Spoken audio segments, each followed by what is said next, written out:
Hi everybody and good morning. I apologize for the focus on my camera. I usually don't use my laptop for this kind of work because it's not as versatile as my camera. But I want to tell you how to turn a $1,500 repair bill into just shy of an $800 repair bill. We had been running the Age of Accountability, which, as you guys may not know, is the name of the new RV.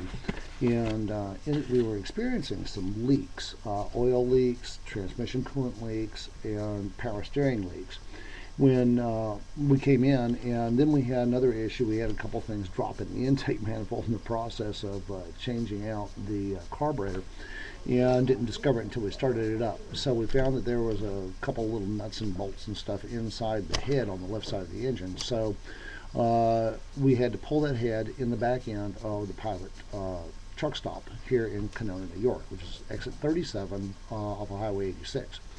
And well, in the process of redoing the head, we had to have four of the valves bent. But in the process of redoing the head, we had to reinstall the intake manifold. And somehow or another, we kind of neglected. We put the RTV down, but then discovered there were some missing bolts and had to go find them. As a result, the RTV set up before the intake manifold was installed, leaving some leaks at the forward end of the intake. Well, that caused a rather severe oil leak in addition to the leaks we already had. So I opted, rather than try to wrestle through that in the back of the parking lot, to just take it into an RV shop, because there were a few things that RV related that need to be fixed. Like the wiring is really crazy on these. The headlights run through relays, which I have not been able to figure. So I figured I'd take it to the professionals, and that's what you should do. Take the stuff that you don't know to professionals. If you've tried all you can, then let the pros do it. So anyway, I went through them and I gave them a list of things. I'm not going to tell you the name of the place, but it's an RV repair facility in Kanona, or Bath, in between actually. But yeah, I'm not going to tell you who it is because I don't want to ruin their reputation. It's a beautiful place, but this is a standard procedure in most shops. So get ready, because what they billed me for was $1,400 and change, large change. And by challenging the bill and looking at what they actually did versus what they were billing me for, I was able to get the bill reduced to $792. Anyway, so there was the leaks on the transmission, oil, and the power steering. I'm looking at a list here, okay? The headlights, that in order to turn the headlights on, I have to take a jumper wire and tap one of the fuses to activate a relay. The intake manifold, R&R, to replace it. When we were at Pilot, they decided to paint the parking lot while we were there. Naturally, we had to move the RV. Well, we couldn't move the RV with the heads off of it. And the transmission lock was static, so there's no way to get it loose. Well, I had to go up underneath there and pull a pin out of the linkage and get the linkage loose in order to release the transmission brake. So I wanted them to replace that pin, repair the chassis here. That's a big thing when it's still snowing and sleeting and freezing cold up here. We got like 12 inches of snow one night. And there were some water leaks in the freshwater system, and the gray and black water valves at the back of the RV were leaking there under the undercarriage, which is not real pleasant. Makes the thing stink, and it's always wet underneath there. And then to repair, there's at least one broken shock under the right front. I can see that when I take the engine cover off. So I wanted them to replace the shocks. Well, when I went to them, they said that they needed to do a diagnostic. They prefer to diagnose their own problems. I said, okay, that makes sense, but I'll give you some headers, this heads up. This is what I did, and blah, blah, blah. Went down the list and showed them exactly everything that was there. And so they billed me $250. Then they charged me in advance for the special order parts for this RV, which was engine related, and $359, something like that, $400. And I had to pay them. So I paid them. They ordered the parts. I brought the RV in the following morning, and then they said, okay, well, it'll be ready Wednesday night, at the latest Thursday morning. So they give us a loaner vehicle, and we were out tooling around. 4 o'clock on Wednesday afternoon, they called me. We were headed back to the RV place to pick up the Age of Accountability. And they say, it's not going to be ready today. You can just go ahead and keep the loaner vehicle. I'll call you at 9 with an update. I said, okay, Joe, thank you very much. And so we went out, kept on our adventure. And then following morning, 9 o'clock comes by. There's no phone call from them, nothing. And we proceed to drive over to the RV place at 10, 10:30. And get there about 11, and well, they still haven't fixed the headlights. They still haven't fixed the shocks. They still haven't fixed the heater. And needless to say, we're supposed to be this morning. This is Friday. We were supposed to be going out to Smokies. We will be at Smokies restaurant here in a couple of hours. By 9, it's 6:30 in the morning now, and when we'll be doing another Mod Fest per request there, which is great. You know, people love the work we do. And anyway, so go there and we go grab a camera, get some things we'd left in the RV that we needed for the day. And they say, okay, well, just go on. I said, well, I've got to have this RV. It's got to be done today because tomorrow morning I'm working, you know, and they promised it'd be ready by Thursday morning. And here it is, Thursday afternoon. It ain't done yet. So anyway, when they do call us, it's about 3 o'clock in the afternoon. I go in to pick up the RV, and they present me with a bill. Now they had estimated it following their diagnostics at $1,500 to get all those repairs done. Well, the leaks were just tightening stuff. I knew that. He knew that. It was not a big deal. But what they did present to me was, let me see here. Now I can show you this out of the bills. I'm not going to show you their names, but at the bottom line is still the bottom line. Okay, and what that came to was $1,409. Now, see, that's less than the $1,500 that they said it would run. It could come in underneath that, they said, and so just so they highball you.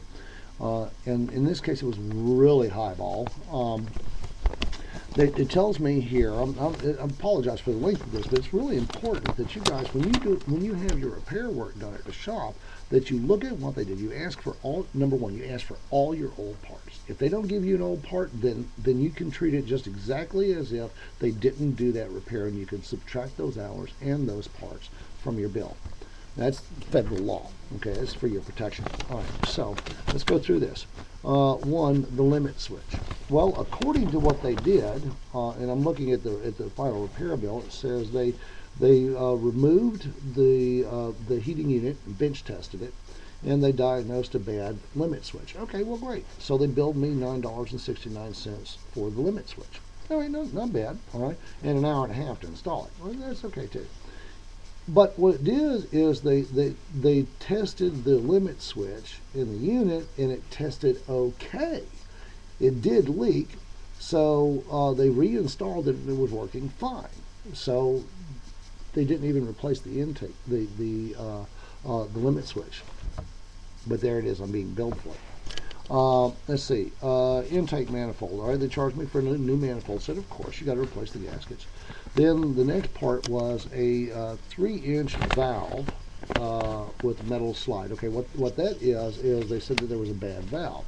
But over here on the repair sheet, where it lists everything that they did, I'll show you. Okay, let me find it here. Right here. There are 2 leaks in the water storage area. Okay, blah blah blah blah blah. R&R, the tank gate valve, also sealed around incoming line to gray tank. Okay.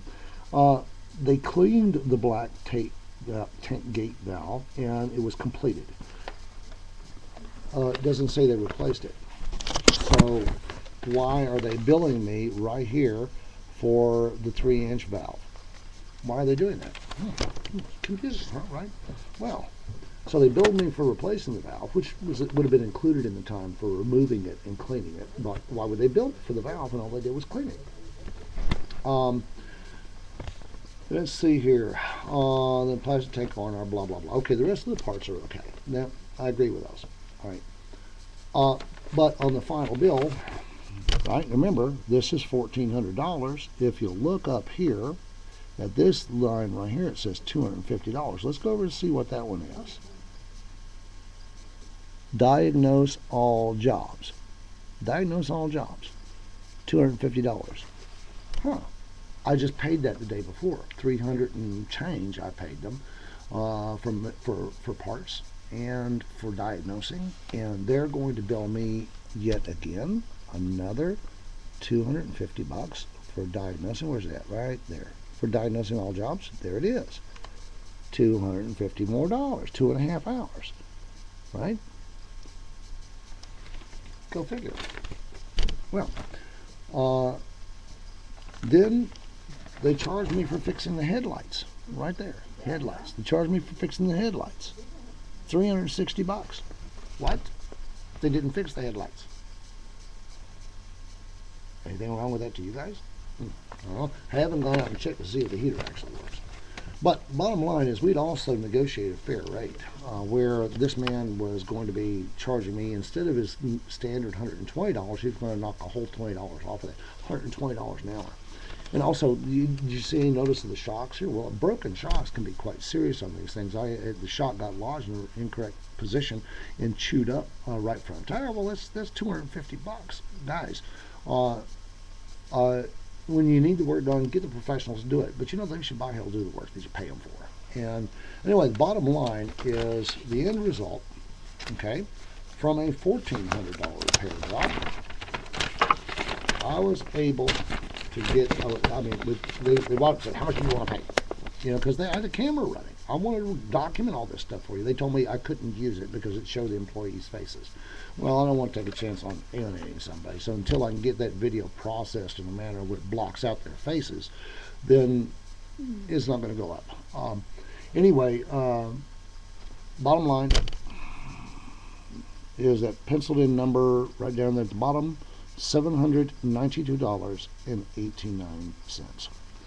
Tell me, is saving more than $600 worth 15 minutes and carrying the camera into the repair shop?